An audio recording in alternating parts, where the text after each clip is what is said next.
So, what if the biggest things holding you back, the biggest obstacles to your own mental freedom, were chains you didn't even know you were wearing? Today, we're going to dive into a 2,500-year-old teaching that kicks off not with some long lecture, but with a really simple, sharp question from the Buddha himself. And it sets the stage for a lesson that is, honestly, timeless. Okay, so just imagine the scene, right? It's like a pop quiz from the master. The Buddha is surrounded by his students and he just drops this question on them. He's not just looking for a yes or no. He's really testing if they get it, if they truly understand the very things that keep the human mind trapped. And, just like in any classroom, there's always that one student who's super eager to answer. His name is Mahāmālukyasutta, and he steps right up, totally confident. You can just tell he thinks, oh yeah, I've got this one in the bag. He's ready to recite the list he's memorized. And there they are. Mahāmālukyasutta just rattles them off perfectly. You've got the belief in a separate self, crippling doubt, clinging to rituals, desire for pleasure, and feelings of ill will. I mean, on the surface, it looks like a perfect A-plus answer, right? He named the chains. But has he actually understood what they're made of? And this is where the real lesson begins. The Buddha throws this brilliant curveball. He asks about a newborn baby. Think about it. An infant has no conscious idea of me. It doesn't doubt some philosophical teaching. And it's definitely not attached to rituals. So, is the baby enlightened? Is it totally free? This one question just shatters that simple surface-level answer. And here's the absolute key to the whole thing. The fetters, these chains, aren't just the thoughts you're having right now.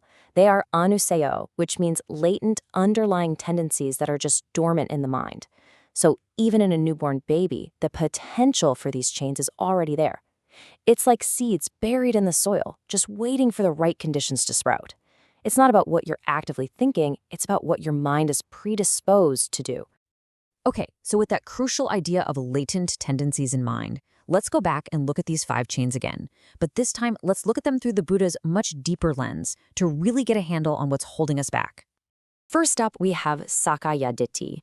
This isn't just you thinking, I am me. No, it's that deep, gut-level feeling that there's a permanent, solid, unchanging little CEO sitting in your head, totally separate from everything else out there. It's the root tendency that creates that constant feeling of me against the world. Second is Vicikiccha. And we're not talking about healthy skepticism here. That's a good thing.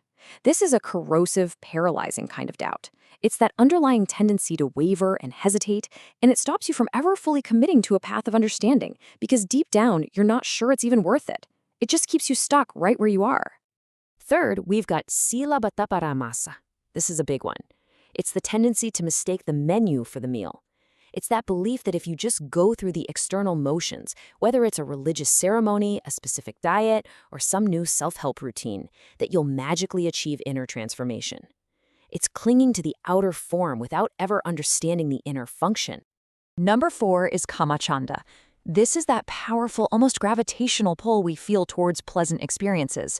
It's more than just wanting a piece of cake, it's the deep, latent tendency to constantly be seeking stimulation and pleasure through our sight, sound, smell, taste, and touch.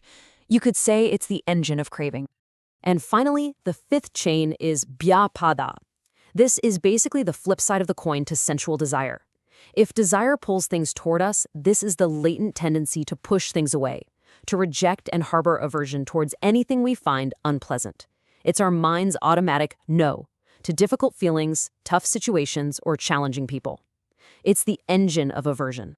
So, okay, what's the real practical difference between a mind that's just tangled up in all these tendencies and one that's actually aware of them? Well, the teaching lays out a very clear contrast. The uninstructed mind, well, it's completely overcome by these latent tendencies, and it doesn't even know it's happening. It doesn't see a way out, so the chains just get tighter and tighter over time. But the instructed mind, it learns to see the chains. It starts to understand how they work, and most importantly, it knows there is an escape.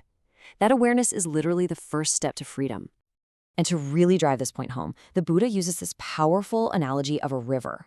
The uninstructed mind is like a weak person who just gets swept away by the powerful current of these fetters. But the instructed mind, that's like a strong swimmer. They have the skill and the strength to navigate that exact same current and actually make it to the other side, to liberation. All right, so if we're all kind of swimming in this river, How do we become one of the strong swimmers? The teaching is super clear about this. It's not about wishful thinking. It is a methodical process. It's a path that you can actually walk. To explain this, we get another fantastic analogy: a tree. You can't just walk up to a huge tree and rip out its core, the heartwood. It doesn't work that way. First, you have to deal with the bark. That's the surface level stuff, your actions. Then you have to cut through the sapwood. Those are your deeper patterns and habits. And only then can you finally get to the heartwood, the latent tendency itself. It's a step-by-step process of deep, methodical work. Now, I know this can all sound really philosophical and ancient, but believe me, these 2,500-year-old chains are incredibly relevant. They're just wearing modern disguises now. Just think about it for a second. Identity view? That's the constant comparison and pressure to build a personal brand on social media. Doubt? That's the analysis paralysis we get from having way too much information. Adherence to rituals? That's jumping on every self-help fad without doing the real, hard inner work. Sensual desire? It's the endless scroll, the binge-watching, the constant chase for the next dopamine hit. And ill will. I mean, just look at the outrage culture and the polarization we see online every single day.